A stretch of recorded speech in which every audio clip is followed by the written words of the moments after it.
ভালো একটা idea share করব। সকাল সকাল উঠে মাংস আনতে গেছিলো, মাংস নিয়ে আসলো।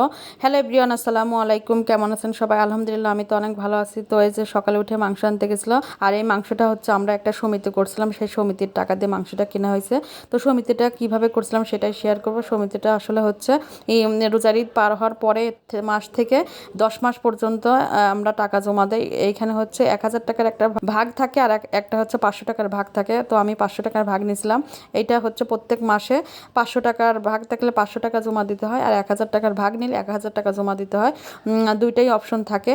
তো এখানে হচ্ছে 500 টাকা করে আমি জমা দিয়েছিলাম। 10 মাস পর্যন্ত টানতে হয়। টানার পর যে টাকা আসে সেই টাকা দিয়ে গরু কিনে সবাই মিলে, এটা গ্রামের সবাই মিলে যৌথভাবে এই সমিতিটা করে। গ্রামের সবাই মিলে গরু কিনে গরু জবা করে ভাগ করে নেওয়া হয়েছে। তো এবার হচ্ছে একটু ভিন্ন করা হয়েছে। এবার হচ্ছে যার যার ইচ্ছা মতো টাকা নিয়ে নিছে। ঈদের 10 মাস পড়ছে, তখন যার যার টাকা 5,000 করে বা 10,000, যারা 1,000 টাকা দিচ্ছে তাদের হচ্ছে 10,000, আর যারা 500 করে দিচ্ছে তাদের 5,000। তো টাকা নেওয়ার অপশন ছিল, যে টাকা নিতে চায় সে টাকা নিবে। এবার গরু কিনা হয় নাই, এই জন্য যে গরু কিনলে হয়তো বা লস খেতে পারে বা একটু ঝামেলা হয়ে যায়, এই জন্য হচ্ছে গরু না কিনে সবাইকে টাকা দিয়ে দিছে। আর টাকা দেওয়াতে আমরা কিন্তু অন্য জায়গা থেকে, যেহেতু দাম বেশি, কেজি হিসেবে কিনলে টেনশন থাকবে না যে আমরা সেভাবে নিচ্ছি, কিন্তু জন্য আর ওই রিস্ক কেউ নেয় নাই, টাকা দিয়ে দিচ্ছে সবাইকে। তো সেই টাকা থেকে 5,000 টাকা পাইছিলাম আমরা। সেই টাকা থেকে যে গরু মাংস নিয়ে আসলো, এখানে 6.5 কেজি আনা হয়েছে।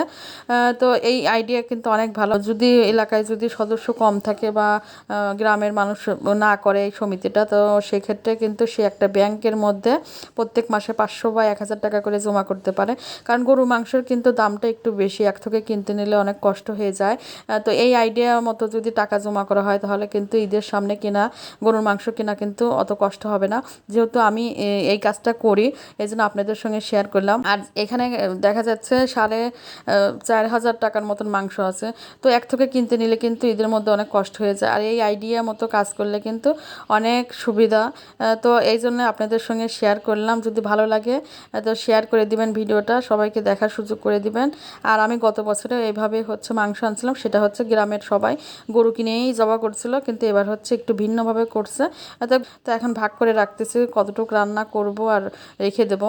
যেদিন নিয়ে আসছে সেদিন একটু রান্না করব, আর বেশি করে রেখে দিচ্ছি ঈদের দিন রান্না করার জন্য। ঈদের আগের দিন অবশ্য মাংস আমি রান্না করে ফেলি, ঈদের আগের দিন রান্না করব।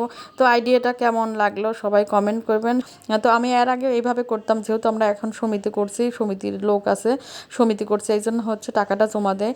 আর তার আগে আমি হচ্ছে ব্যাংকের মধ্যে টাকা রাখতাম। প্রত্যেক বছরে ঈদের 2-3 দিন আগে ব্যাংক ভেঙে তারপরে হচ্ছে মাংস কিনে নিয়ে আসতাম। এই আইডিয়াটা কিন্তু অনেক ভালো ছিল, আমি এই কাজটা করতাম। কিন্তু এখন যেহেতু সমিতি আছে, আমি সমিতিতে টাকা জমা দেই। আর যাদের সমিতি করতে পারবেন না, তারা এই কাজটা কিন্তু করতে পারেন, ব্যাংকের মধ্যে টাকা রেখে ঈদের আগে 1-2 দিন আগে হচ্ছে ভেঙে মাংস কিনতে পারেন। তো আপনাদের সাথে এই জন্য শেয়ার করলাম যে আইডিয়াটা আমার কাছে অনেক ভালো লাগে, যে এক থেকে মাংস কেনার সময় কষ্ট হয়ে যায়, আর এইভাবে মাংস কিনলে কিন্তু অনেক সুবিধা হয় আর কষ্টও হয় না। তো এই জন্য আইডিয়াটা আপনাদের সঙ্গে শেয়ার করলাম।